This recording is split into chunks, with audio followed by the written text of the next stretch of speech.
சபை தேர்தலுக்கான வாக்குப்பதிவு நிறைவடைந்த நிலையில் எடப்பாடி பழனிசாமி கட்டாயம் அதிமுக ஆட்சி அமைக்கும் என்ற நம்பிக்கையுடன் இருப்பதாக தெரிய வந்துள்ளது.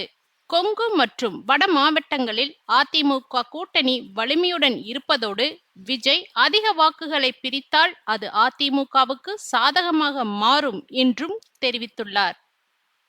சட்டசபை தேர்தலுக்கான வாக்குப்பதிவு நிறைவடைந்த சூழலில் கட்சித் தலைவர்கள் பலரும் தேர்தல் முடிவு தங்களுக்கு சாதகமாக அமையும் என்ற நம்பிக்கையுடன் இருக்கின்றனர். முதல்வர் ஸ்டாலின் வெற்றி பெறுவோம் என்ற நம்பிக்கையில் கொடைக்கானலுக்கு சுற்றுலா புறப்பட்டுள்ளார். மறுபக்கம் எடப்பாடி பழனிசாமி சேலத்தில் குடும்பத்தினருடன் நேரம் செலவிட்டு வருகிறார்.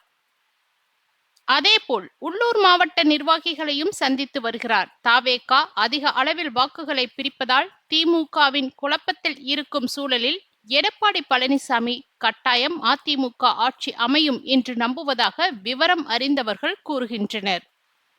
இது தொடர்பாக விசாரிக்கையில் சேலம், ஈரோடு, தர்மபுரி, கரூர் உள்ளிட்ட கொங்கு மற்றும் வட மாவட்டங்களில் அதிமுக வலுவாக இருக்கிறது.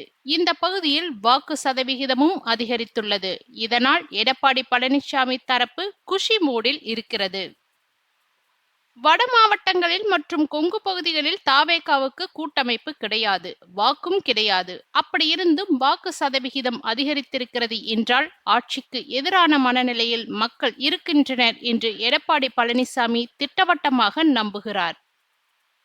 சேலம் மாவட்டத்தின் உள்ளூர் நிர்வாகிகளுடன் கண்டிப்பாக அதிமுக ஆட்சிதான் அடுத்து என்று கொண்டாட்டமாக கூறியிருக்கிறார். அது மட்டும் அல்லாமல் விஜய் அதிக வாக்குகளை பிரித்தால் அது அதிமுகவுக்கு சாதகமாகத்தான் இருக்கும் என்றும் தெரிவித்திருக்கிறார்.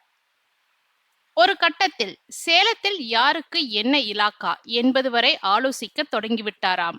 அதிமுக எங்கெல்லாம் கூட்டணி கட்சியை நிறுத்தி இருக்கிறதோ அங்கெல்லாம் தாவேகா இரண்டாவது இடம் பிடிக்க அதிக வாய்ப்புகள் இருப்பதாக சொல்லப்படுகிறது. அதேபோல் சென்னை மற்றும் டெல்டா மாவட்டங்களில் டிவிகே பிரிக்கும் வாக்குகள் அதிமுகவுக்கு சாதகமாக மாறலாம் என்றும் அக்கட்சியினர் நம்புகின்றனர்.